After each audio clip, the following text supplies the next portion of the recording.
নতুন করে সুড়সুড়ি দিও না। ভদ্রভাবে শান্তিপূর্ণভাবে নির্বাচনী মাঠে তোমার মতো করে তুমি খেলো।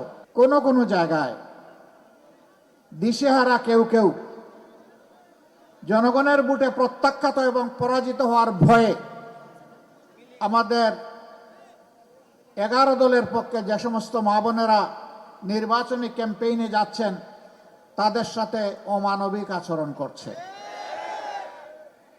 অভদ্র আচরণ করছে। আমরা তাদেরকে বলি নতুন করে সুড়সুড়ি দিও না। আমাদেরকে পরীক্ষা করার কিছুই নেই। দলটি এমন, তার কর্মীরা এমন, তার শুভাকাঙ্ক্ষীরা এমন, তাদেরকে যারা ভালোবাসে তারা এমন যে হিমালয় পর্বতের সামনেও তারা মাথা নত করে না। কাউকে আমরা ছেড়ে কথা বলবো না। যুক্তি নিয়ে আসো, কর্মসূচি নিয়ে আসো, ভদ্রভাবে শান্তিপূর্ণভাবে নির্বাচনী মাঠে তোমার মতো করে তুমি খেলো। কিন্তু যদি ফেসিবাদী চেহারা নিয়ে কেউ আমাদের সামনে আসে, 24-এর ফেসিবাদকে এদেশের সম্মিলিত জনগণ, বিশেষ করে যুব সমাজ যেভাবে লাল কার্ড দেখিয়েছে, 12 তারিখ সেই লাল কার্ড দেখিয়ে দেওয়া হবে। আজকের যুব সমাজ আর বস্তা পচা রাজনীতি দেখতে চায় না।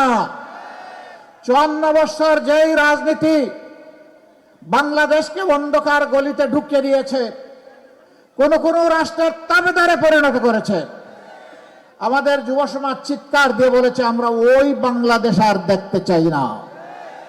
আপনাদের পাশের জেলা কুষ্টিয়া, আবরার ফাহাদ সেই চিৎকার দিয়ে নিজের জীবন দিয়ে চলে গিয়েছে।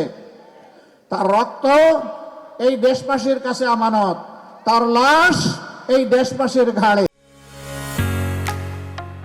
ঢালাইয়ের সেরা প্রিমিয়ার সিমেন্ট।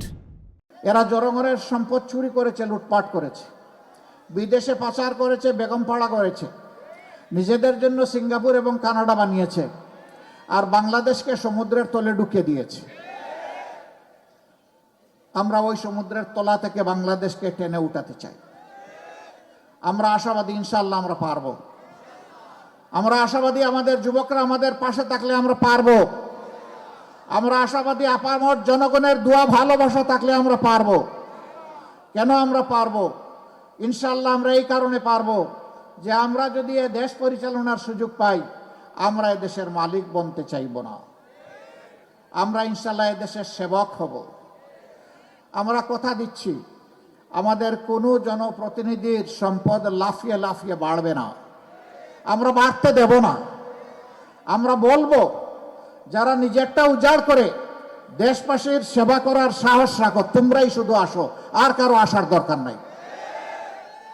এই জনপ্রতিনিধিরা প্রতি বছর জনগণের সামনে তাদের এবং তাদের পরিবারের সদস্যদের সম্পদের হিসাব দিতে বাধ্য থাকবে। জনগণের যে সম্পদ এলোকেশন হবে বিভিন্ন এলাকার উন্নয়নের জন্য, তার হিসাব জনগণকে দিতে হবে। উন্নয়ন কিভাবে হবে, জনগণের সাথে ডায়লগ করে বসে তার সিদ্ধান্ত নিতে হবে। উপর থেকে চাপিয়ে দেওয়া যাবে না। জনগণ চাইলো চিনি আর আপনি দিয়ে দিলেন লবণ, কাজ হবে না। জনগণ যাই চাইবে জনগণকে তাই দেওয়ার চেষ্টা করতে হবে।